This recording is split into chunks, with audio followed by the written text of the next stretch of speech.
Cet homme qui a opéré la sœur de Paul Biya en 81, cet homme qui faisait tout pour Paul Biya, cet homme qui l'a aidé mystiquement, mais qu'est-ce que Paul Biya a fait?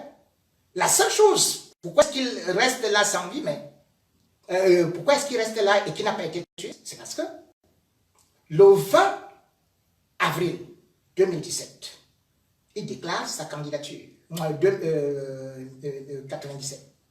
Il déclare sa candidature à la présidence de la République. Qu'est-ce que Biya va faire? Biya va dire, allez me l'arrêter avec Michel Thierry à Tangana, qui a détourné 350 millions. Juste au moment où il déclare sa candidature. On le fout en tôle. Et s'il n'a pas été tué, parce qu'il a pris 15 ans, puis, c'est parce que uniquement, il était flatteur. C'est-à-dire, il est parti avec Biya au niveau de ce qu'on appelle les loges, l'occultisme. C'est pour ça que je voudrais attirer l'attention de mes frères Betty, de mes frères Bamileke, que Benoukouma a voulu prendre le pouvoir. Non, c'était un Wadjo. L'autre est venu du littoral. Non, non, il ne valent rien. Bon, les Amélie Biolé étaient là, mais si les Bamileke étaient tribalistes, mais eux tous ils allaient voter Amélie Biolé. Les gens ont choisi Maurice Kamto, pas parce qu'il est Bamileke, mais parce qu'il a présenté un projet, parce qu'il a présenté un programme. Tout comme Akere Mouna avait un grand programme. C'est des gens qui avaient une assise politique. Mais on n'a pas voulu, parce qu'au Cameroun, comme Paul Biya ne présente jamais un programme politique, le seul programme qu'il présente, c'est le tribalisme. Il nous divise. Il nous divise. Pour dire que maintenant, tel est contre tel, et qu'on doit défendre maintenant l'affaire des bêtis. Non, non, non. Mais s'il aimait les bêtis, mais Aïssi-Moi de prendre le pouvoir, pourquoi est-ce qu'il a tué? S'il aimait les bêtis, il acceptait la concurrence avec tu sais droit. S'il aimait les bêtis, il aurait déjà placé un bêtis, il aurait déjà trouvé un successeur. Mais Aïdjoua est quitté du pouvoir à 58 ans. Il aurait pu à un nordiste, il a dit je donne à un sudiste. Il avait 58 ans. Qu'est-ce qu'il y a que quelqu'un à 87 ans? Lui, il ne trouve aucun sudiste, aucun Ewondo, aucun Eton, aucun Boulou, aucun rien, pour pouvoir prendre. Maintenant, vous dites que c'est une affaire de bêtis. Où? Il a tué tous les bêtis. Biya a tué tous les bêtis. Donc les Bamileke qui disent que c'est une affaire de bêtis. Vous ne connaissez pas l'histoire. Maurice Kamto, les bêtis l'ont accepté. La preuve, c'est que celle noire qui est aujourd'hui deuxième vice-président du MRC, mais c'est ma petite sœur d'Akono. Oui, Akono. Maurice Kamto a gagné à Akono. Maurice Kamto a gagné dans mon village. Dans le village du professeur Yono. Dans le village d'Atandakuna. Dans le village du ministre Elundu qui était mon camarade de classe. Et c'est le ministre Elundu qui était mon camarade de classe au collège Stoll qui a demandé au sous-préfet de détourner les résultats de Maurice Kamto. Oui. Moi, celle qui est actuellement la deuxième vice-présidente est bel et bien Betty. Son père était commandant. Son père est chef. Mais parce que nous avons vu que Biya nous mène en bateau depuis. C'est pour ça qu'on s'est dit ça. Ce n'est pas une affaire de Betty contre ceci et cela, non. Biya a favorisé trop de Bamileke, comme je vous dis bien que tous les amis, la meilleure amie de Chantal Biya, c'est qui? C'est Julienne Fosso, la femme de Fosso. Pourquoi vous voulez vous entretuer alors que vous n'avez rien? Elle la prend, la vidéo, elle commence à envoyer. Je vois aussi un autre. Oh yo, je suis quoi là. Vous donnez les gros titres universitaires. Vous dites qu'il faut tuer les autres. Qu'est-ce que les autres ont fait? C'est une minorité. Il y a les Bamileke dedans. Il y a les Bamoun dedans. Il y a même vos propres frères dedans. C'est comme ça. Mais le tribalisme, c'est quoi? C'est un instrument pour provoquer la guerre, pour provoquer un génocide, pour faire couler le sang et pour faire que, à travers ce sang, Satan se nourrisse. Et que, lorsque Satan se nourrit, votre pouvoir ne s'affaiblit pas. Parce que c'est du donnant-donnant avec Satan. Beaucoup de gens ne comprennent pas la dimension mystique de Paul Biya. Paul Biya a zombifié les Camerounais. Nous sommes des morts vivants parce qu'ils exploitent notre âme. Parce que tel un vautour, tel un épervier, tel un diable qui vient avec des ailes, il plane sur le Cameroun. Et il faut être d'une dimension spirituelle pour le comprendre. Je vous montre des petits exemples. Quand Paul arrive au pouvoir, pour vous dire que vous êtes zombifié, en février 83, c'est-à-dire qu'il vient à peine d'arriver au pouvoir, puisqu'il arrive en 82, qu'est-ce que Paul Biya a fait? Vous l'avez vu aller entrer sous l'ouvrier pour Longondo, un chef de l'État. Vous connaissez ce que signifie Longondo, qui a commencé à être pratiqué en 1830? Comment est-ce qu'il est né? C'est né du sacrifice de 7 vierges. Donc il y a une dimension mystique qui est hors. Paul Biya a entré un chef d'État sous l'ouvrier. Paul Biya allé chez les Bamileke à l'ouest.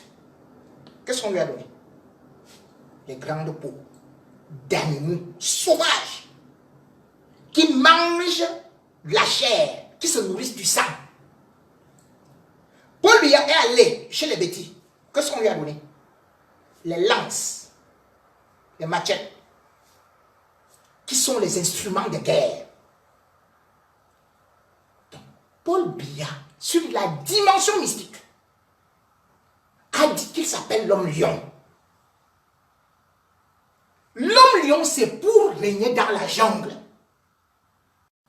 Donc, sur le plan mystique, Paul Biya a d'abord fait de la haute sorcellerie, des sacrifices.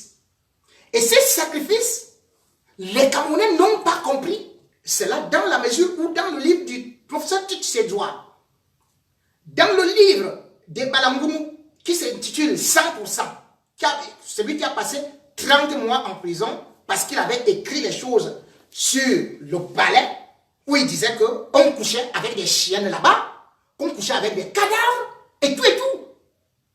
Et Tchitsédoua qui a dit qu'on buvait du sang, qu'on mangeait de la chair humaine. C'est de la haute magie pour zombifier un peuple. Et c'est comme ça que le peuple camerounais a été zombifié. Parce que quand il arrive même chez le Lamido de Garoua, Lamido a lancé ces choses. Il a dit: tout ce que je vois, c'est que tu auras 33 ans de pouvoir. Après, je ne vois plus rien.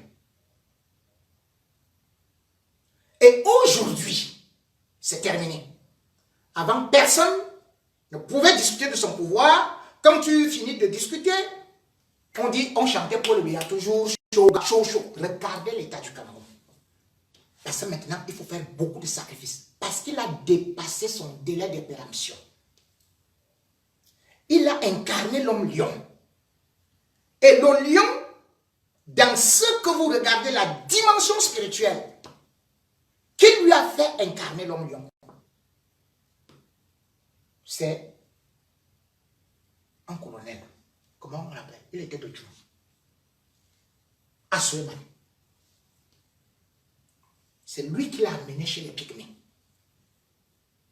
Et chez les Pygmées, quand vous prenez, c'est-à-dire que ce qu'on dit, je me transforme ceci, parce que d'ailleurs, beaucoup de gens vont vous dire, hein, même ceux qui ont servi à Assoeman, qui aujourd'hui n'est plus, ils peuvent vous témoigner, et beaucoup ont témoigné, que dans sa concession, au milieu de la nuit, on entendait des rugissements du lion, et on voyait le lion apparaître. Tout comme en Boumaka, on entend des rugissements du lion. Et il est interdit de tirer sur le lion. D'où est-ce qu'il sort? Et vous n'avez pas vu l'autre dimension qui vient de se produire au Cameroun, au Mbamekime. Les lions sont sortis, 4 lions sont sortis. On commençait à s'attaquer au bétail. Pourquoi? Parce que le totem est déjà sorti. La date de péremption est arrivée. Et Satan demande des sacrifices.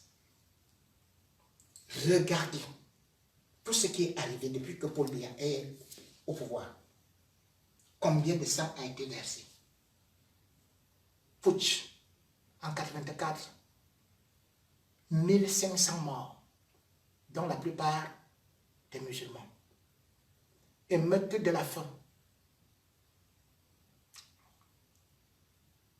400 morts. Commandement opérationnel. 800 morts. Grève à l'université. Et partout, et tout. Que des morts. Après cela, on a commencé à avoir des accidents de la route. Le Cameroun est le seul pays au monde où vous avez chaque année toujours plus de 1000 morts d'accidents de circulation. Regardez les statistiques à partir de 2012, je ne vous amène pas loin. 2012, c'est 1187. C'est les statistiques officielles, morts d'accidents de circulation. En 2013, c'est combien? C'est 1287 morts d'accidents de circulation. Tout cela, ça participe à verser le sang. Et quand Satan a beaucoup demandé, la guerre a été provoquée dans les régions anglophones. Tous ceux qui meurent, qui disent que c'est par patriotisme, que ce soit les anglophones, que ce soit les soldats camerounais, vous n'aurez pas gain de cause. Vous tous, votre sang, c'est pour aller servir Satan. Après votre mort, c'est direct Satan. Parce que vous avez été livré en holocauste. Vous avez été sacrifié. Et ça participe de la logique qui a conduit également Mobutu, qui a initié Paul Biya. Mobutu a fait la même chose. Mobutu a dit, Mobutu c'est Konabati. Ça voulait dire quoi? Ça voulait tout simplement dire, c'était quoi? C'était le Tout-Puissant. Il disait, le guerrier qui va de guerre en guerre et qui est toujours victorieux sans que personne l'arrête. C'est ce que son nom voulait dire. Et depuis que Biya est là, il va de guerre en guerre. La communauté internationale lui demande de négocier. Comme on a négocié partout. Non, il ne peut pas négocier. Il ne négocie pas. Mieux vaut que les soldats meurent, mieux vaut que les anglophones meurent. On se retrouve avec 1 million de déplacés aujourd'hui pour la guerre dans des régions anglophones. On se retrouve avec 2000 morts dans des régions anglophones, des centaines de soldats tués. On se retrouve avec 300 villages rasés. Mais ça, c'est des films qu'on appelle bons pour l'enfer. Mais qu'est-ce qu'ils perdaient à négocier? Non. Tous les grands du monde ont négocié. Mais Biya, non, il ne négocie pas. Pourquoi? Parce que Satan ne veut pas qu'il négocie. Pour aller contre le 1er octobre 2016, Biya déclare quand même que voilà, il faut toujours la paix et que tout doit passer par le dialogue. Mais depuis 2016, nous sommes en 2019, où est le dialogue? Il n'y a pas de dialogue. Il va à gauche, il va en Suisse, il fait semblant. Il ne parvient pas à organiser un dialogue. Pourquoi? Parce qu'il faut faire des sacrifices humains comme Mobutu l'a fait. Parce que c'est Mobutu qui a entraîné aussi Biya là. Parce que Biya, après avoir fait tous ces rites-là, a été, avant même de faire ces rites-là, il était déjà dans la Rose-Croix à Morque. Là où il a été initié par le professeur Titus Sétois. Quand il arrive à la Rose-Croix à Morque, il a un maître qui est devenu d'ailleurs son conseiller officiel. Raymond.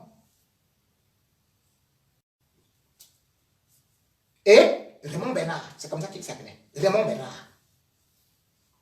En 88, il lui a versé 3,6 millions de francs français. La même année, il a fait que ce soit la SNH qui paye ça. Et ça, ce n'est pas moi qui le dis.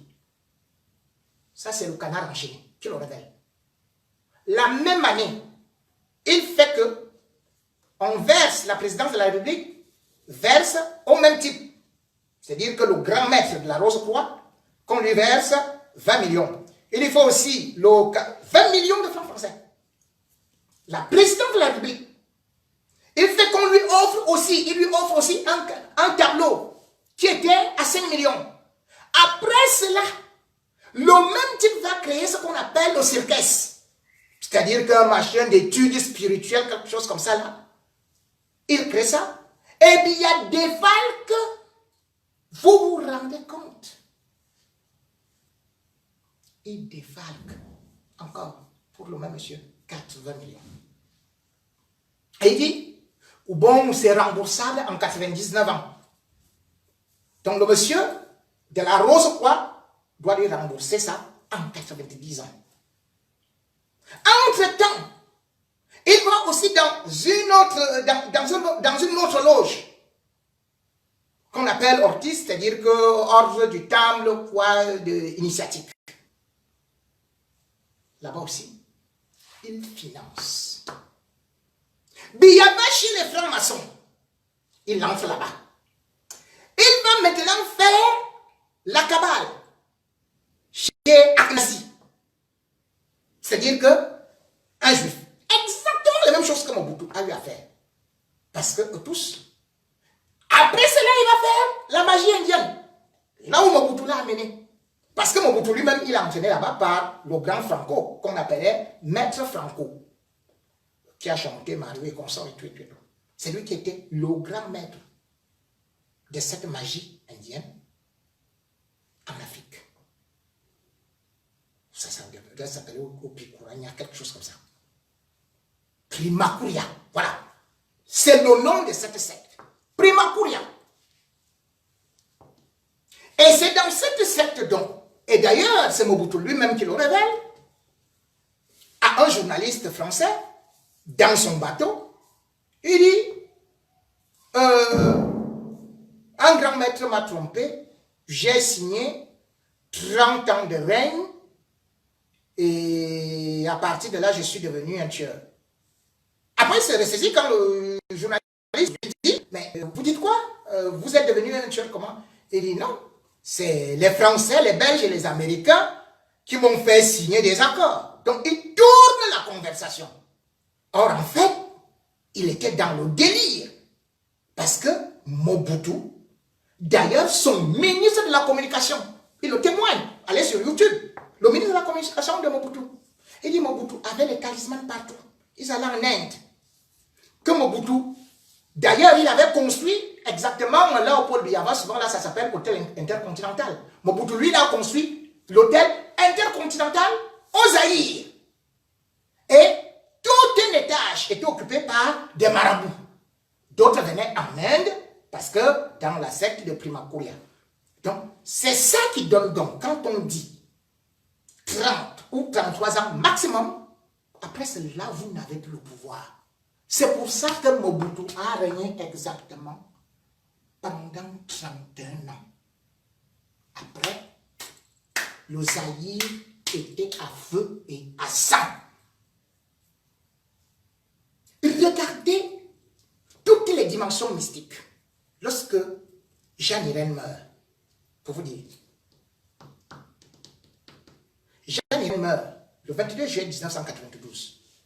Il n'y a qu'un seul chef d'État africain qui est là. C'est qui? C'est Mobutu. Pourquoi? Parce que lui aussi, il a sacrifié sa femme, Marie-Antoinette. Il avait sacrifié sa femme, Marie-Antoinette, qu'il avait épousée à l'âge de 14 ans. Lui, il avait 25 ans. Il a vendu tous ses enfants dans la secte. Et quand sa femme, elle-même aussi, repart en Inde, lors d'une mission, elle se rend compte que son mari a hypothéqué sa vie. Mobutu va copieusement le tabasser. Et d'ailleurs, la bande de Mobutu témoigne ça. C'est pas moi qui raconte des balivernes. Vous pouvez faire ces recherches-là. la bonne de Mobutu, qui était la nièce de Marie-Antoinette, raconte comment est-ce que Mobutu a tapé cette femme. Elle est tombée dans des pommes, parce que généralement, il la battait comme Paul Biya battait aussi Jeanne Irène. Et elle a été évacuée en Suisse. Elle était déjà morte. On n'a pas pu la réanimer. C'est comme ça que cette femme a été sacrifiée. Elle voulait se réfugier même en Belgique, mais il n'y avait pas moyen. Tout comme Jeanne-Irène Billard voulait se réfugier. Elle avait appelé le capitaine Moutazé pour lui dire que mon neveu, je suis menacé de mort parce qu'elle avait demandé à Billard quittons ces choses. Dès que Messi avait révélé le scandale de la société camerounaise des banques, que Paul Biya avait pris 4 milliards de dettes parce que Paul Biya devait financer les 7 et tout, et machin et tout ça. Donc, Messi, qui était le directeur, lui, il s'est réfugié aux États-Unis. Il a donc accordé cette interview à Jeune Afrique. Et Jeanne Irène lui a dit qu'il faut vraiment partir et tout. Elle a regardé Jeanne. Elle a parlé à Mobutu. Mobutu lui a dit que quand tu as déjà une femme qui est de cette ou cette façon-là, allez, la règle d'or. On s'en débarrasse. Et c'est pour ça qu'il appelle Migomoto, quand il quitte Yaoundé, le 21 juin, le 22 juin, il quitte Yaoundé. Il laisse sa femme. Après, on va nous dire que oui, c'est que la femme avait déjà un cancer qui était très poussé et tout. Mais quel est ce cancer qui était très poussé comme ça? Puisque la veille, elle avait reçu Yao Aïssatou, qui était ministre presque de la condition féminine. Et le jour où elle est morte, elle devait se rendre en balade pour visiter les champs là-bas, donc un champ de champignons. Elle n'avait pas reporté son voyage. Et même comment est-ce que Charles Ndombotier faisait partie de la délégation de Paul Biya. Quand il vient raconter ça, il dit que oui, le président était anxieux, il attendait vraiment une mauvaise nouvelle parce qu'il avait laissé sa femme dans un mauvais état. Mais attendez, sa femme avait reçu des gens. Et comment vous dites que sa femme était en Boumeka pour regarder les étangs de poissons? Vous regardez les étangs de poissons étant très malade. Et comment est-ce que Biya a pu donc partir de là? Bon, je ne veux pas revenir, mais vous le savez, de la même façon que Mobutu a sacrifié sa femme, sa première femme, de la même façon que Jeanne Irène est morte. Ceux qui connaissaient Marie-Antoinette ont été éliminés. Ceux qui connaissaient aussi Jeanne Irène ont été éliminés. Donc, par exemple, les sœurs de Djoum, par exemple, le père qui avait célébré la messe, par exemple, le père Angèle Bertin, qui a été retrouvé mort chez lui. Et donc, on raconte que exactement on avait récupéré quoi? Son cerveau. Pour manger. Pour manger. Parce que, exactement comme le ministre de Mobutu, il révèle que Mobutu, devant lui-même, il voyait comment Mobutu prenait des verres de sang humain et buvait. Il avait d'ailleurs aussi témoigné, tout comme Moïse Tchoumbé, que quand on a tué Lumumba, Mobutu avait demandé qu'on vienne avec son foie et ses parties génitales pour manger. Vous oubliez ce qui s'est passé avec Monseigneur Bala? Ce qui s'est passé? Où sont passés? Pourquoi est-ce que ces organes génitaux ont été découpés? Monseigneur Bala, qu'on vient de trouver dans ceci et cela, dans la Sagada,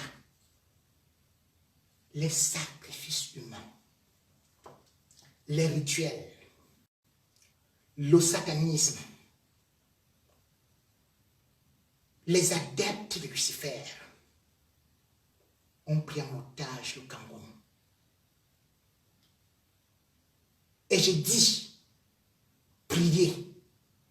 Si vous restez là, vous croyez que vous vous portez bien? Non.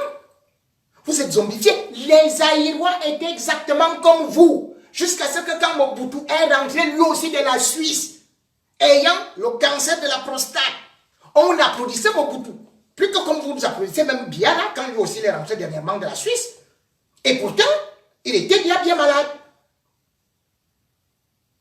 Quand tout a déclenché, c'est-à-dire que la rébellion à gauche, la rébellion à droite, et Kabila qui avançait, les gens applaudissaient.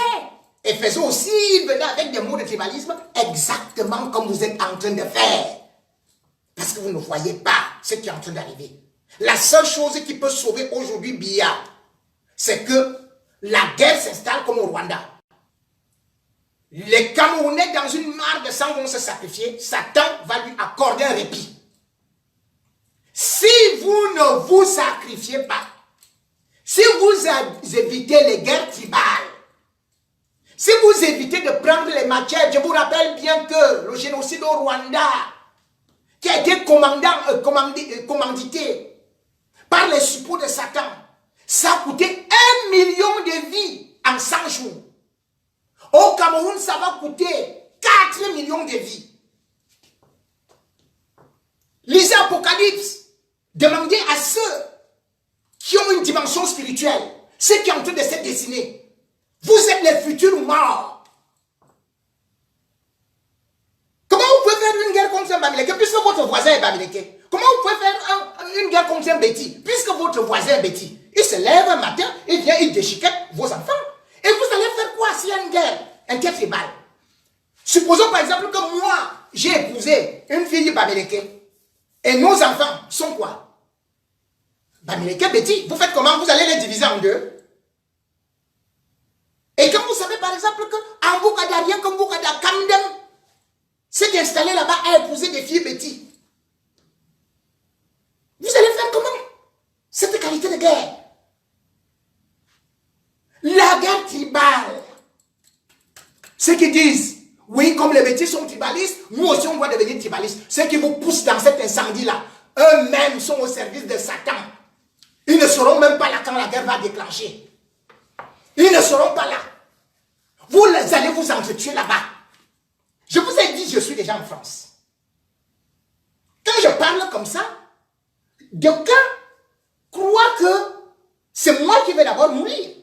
Ou mes enfants, non. La guerre ne va pas atteindre la France. Elle sera là-bas. Elle sera là-bas. Ce sera à Yaoundé. Ce sera ton voisin à qui tu as vendu du terrain. Ce sera l'homme chez qui tu vas monter dans le bus. Ce sera celui qui te vend du pain et tu ne sais pas qu'il a mis du poison dedans. Parce que tu es peut-être Béti, peut-être parce que tu es Bamileke. Tu iras acheter la viande chez un Awoussa, tu ne sais pas qu'il a bien empoisonné. Tu es en train de dormir avec la matière, tu ne sais pas qu'on a déjà cassé la fenêtre.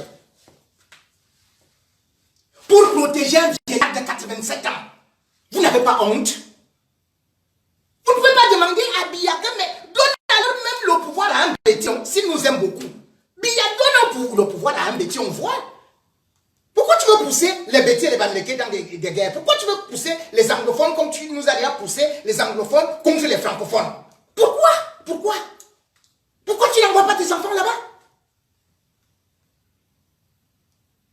La réalité est là.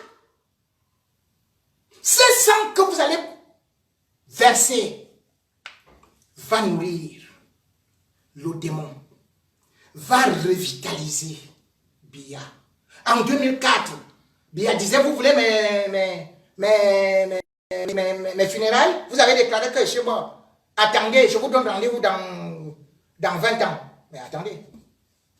Ce qui signifie que c'est en 2024 qu'il devrait mourir. Donc il doit partir avec nous en 2024. Il doit partir avec vous, avec tout le Cameroun.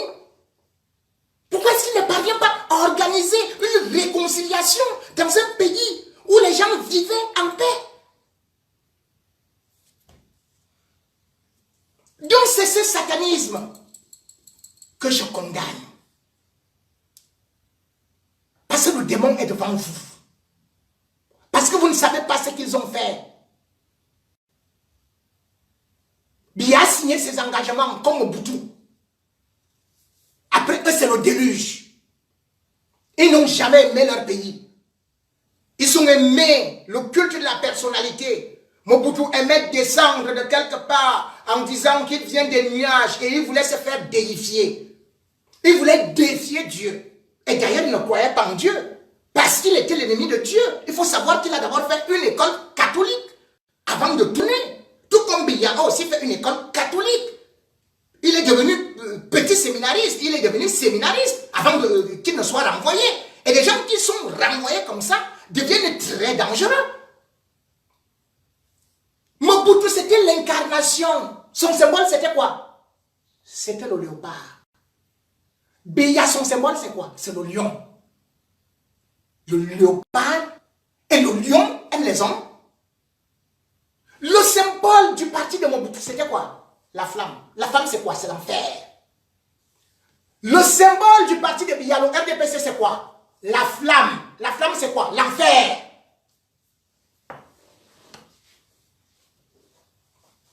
Si vous ne comprenez pas, si vous ne faites pas ça,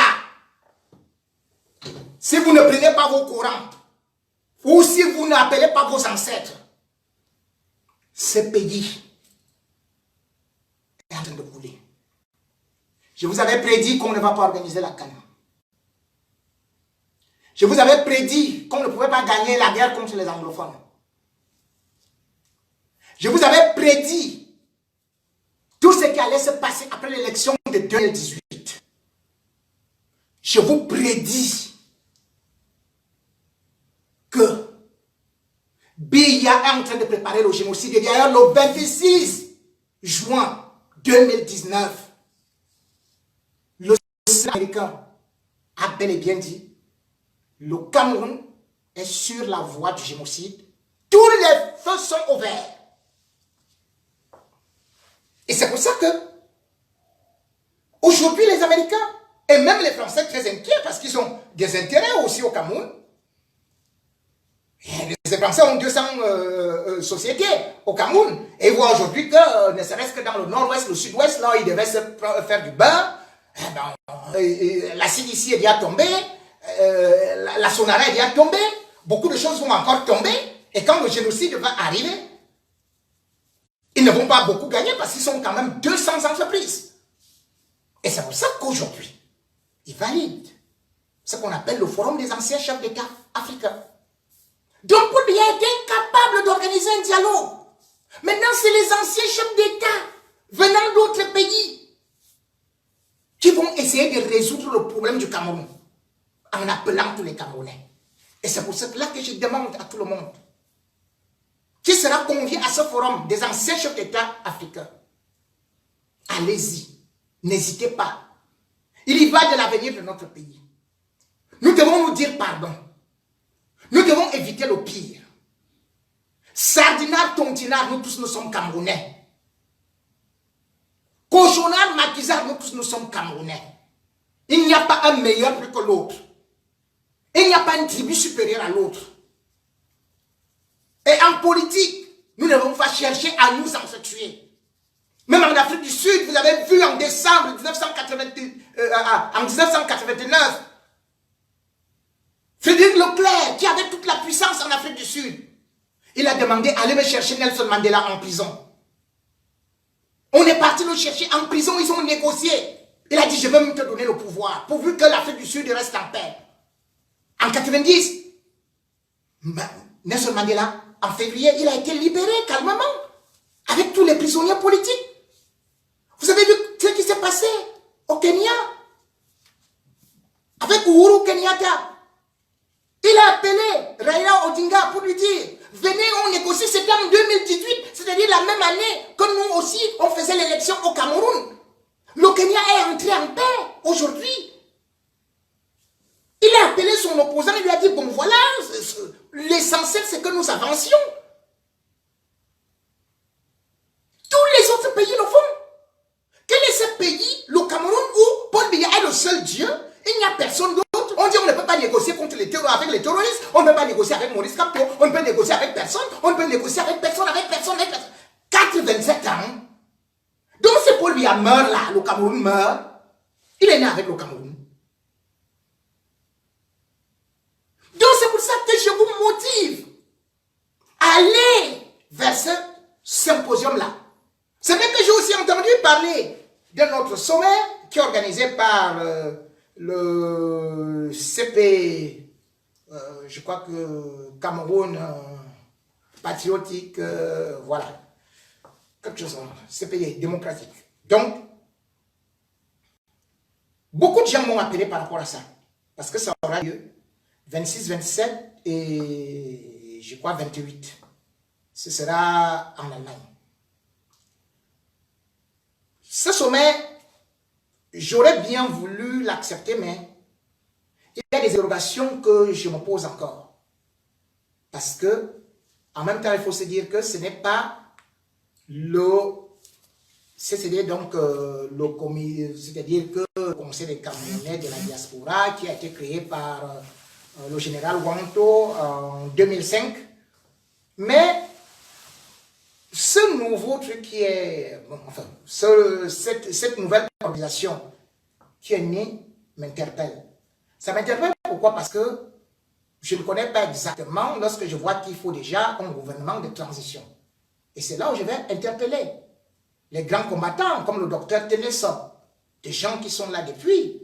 Moi, j'ai suivi la naissance de cette organisation qui a été à l'initiative d'un prêtre jésuite qu'on appelle Ludovic Lado. Il était vice-doyen à l'université catholique. Et il a été chassé par le régime. Il est allé tantôt en Côte d'Ivoire, puis il est allé faire des études aux États-Unis, actuellement au Tchad. C'est lui qui est venu voir les gens de la diaspora pour dire essayons d'organiser quelque chose pour que toutes les diasporas puissent s'entendre. Puis, un premier sommet a été organisé ici à Paris, c'était le 13 octobre 2017. Mais, ça a été financé, il faut le dire, par le CCD de général Wanto. Parce que c'est une organisation qui, déjà juridiquement, n'avait pas de statut, n'était pas reconnue, et tout et tout. Et au-delà de ça, comme beaucoup de gens aiment souvent dire, oh, la base, les Wanto, c'est uniquement pour Kamto et tout et tout et tout. Non, non, non, non, non, non, non, non, non, non, non, non, archi faux. Archi faux. Lorsque cette histoire naît, eh bien, ça se tient ici à Paris. Je vais vous dire les gens qui étaient là. Comme vous croyez que c'est un complot que les Bamileke sont en train de la base, les gars qui sont dans l'opposition, je vais vous dire, les premiers invités à recevoir la lettre et qui sont venus, il y avait Cabral Libi. Oui, la première fois que Cabral Libi vienne en France, c'était grâce à l'invitation du général Wanto. Je mets n'importe qui à défi. Même chose. Le bien a été adressé à l'autre qui s'appelle Elimi Lobé. Et bien sûr aussi d'autres personnalités qui se sont retrouvées. Et l'objectif que eux tous ils se sont fixés, c'était que, on doit chasser Paul Biya du pouvoir, parce que c'est lui le problème, et ce qui est vrai. 2, il faut la réconciliation, donc résoudre la crise anglophone. Et 3, il faudrait aller vers la reformulation de la structure de l'État. Donc, remettre les instructions étatiques en place. Mais, on s'est quand même rendu compte que, après un certain nombre de choses, cette formulation a beaucoup échoué ou n'a pas du tout évolué. Le deuxième sommet a été organisé, je crois que c'était à Bruxelles. C'était les 29 et 30 avril 2018. Et là, c'est là où Espoir Matomba est arrivé. Et il était donc dit que ce forum, ou bien cette organisation, devait encore voir qui devait-on soutenir au niveau de l'élection présidentielle, et en même temps, les autres ont dit qu'ils ne veulent du tout pas un candidat à l'élection présidentielle. Ce que je vais poser comme question aujourd'hui, ce sommet où j'entends certaines personnalités arriver du monde entier et du Cameroun à gauche et à droite, je voudrais juste que ce ne soit pas de la manipulation. Je voudrais juste que ce soit dans le sens de la paix. Je voudrais juste que ce soit dans le cas de l'apaisement. Mais je ne pense pas qu'il puisse avoir dans ce sommet ce qu'on peut appeler un gouvernement de transition. Je vous encourage, j'encourage toutes les initiatives de paix. Tout comme je demande à M. Paul Biya qu'il ait le temps pour lui de comprendre que même s'il a échoué sur son bilan, parce qu'aujourd'hui, tous les Camerounais, ce n'est pas seulement les Bétis, ou les Bamileke, ou les Eton, ou les Douala, ou les Nordistes, qui peuvent dire qu'ils ont bénéficié. Non. Nous tous, nous sommes dans la dèche. 4 millions de Camerounais n'ont pas d'électricité. 4 millions de Camerounais seulement ont droit à l'électricité. 3 millions de Camerounais seulement ont accès à l'eau. Ce qui signifie que le bilan est négatif. Monsieur Biya, lorsqu'on a déjà fait 37 ans au pouvoir et qu'on n'a pas pu donner l'eau et l'électricité à sa population, n'est-il pas le moment de se retirer? Pourquoi devons-nous faire une guerre tribale et des guerres en ton nom? Monsieur Biya, entrez au moins positivement dans l'histoire. Monsieur Biya et tous ceux qui sont dans le régime, apprenez que tout être humain a une durée de vie, une durée de péremption, doit partir et doit travailler pour la postérité, doit laisser son nom dans les livres d'histoire. Et c'est pour cela que j'interpelle tous mes frères, de l'Est à l'Ouest, du Nord au Sud, francophones, anglophones, pardonnons-nous, réunissons-nous, n'allons pas vers la guerre. J'interpelle la communauté internationale. Regardez la situation dans laquelle se trouve le Cameroun. Ne nous laissez pas plonger dans la rwandinisation. Ne nous laissez pas dans cette merde et dans ces fleuves ruisselants de sang. Ne nous laissez pas nous entretuer. Ne nous laissez pas aller au génocide. Frères camerounais, frères africains, nous sommes des humains. Laissons la haine. Chacun temps sur terre. Et chacun un temps pour l'histoire. Et chacun doit faire son histoire. Et sachez que ceux qui veulent rester au pouvoir, jour viendra où ils vont mourir. Jour viendra où je vais mourir. Jour viendra où Paul Biya va mourir. Comme le disait Jean-Paul Sartre, on peut trouver le remède contre la naissance, mais il n'existe aucun remède contre la mort. Merci.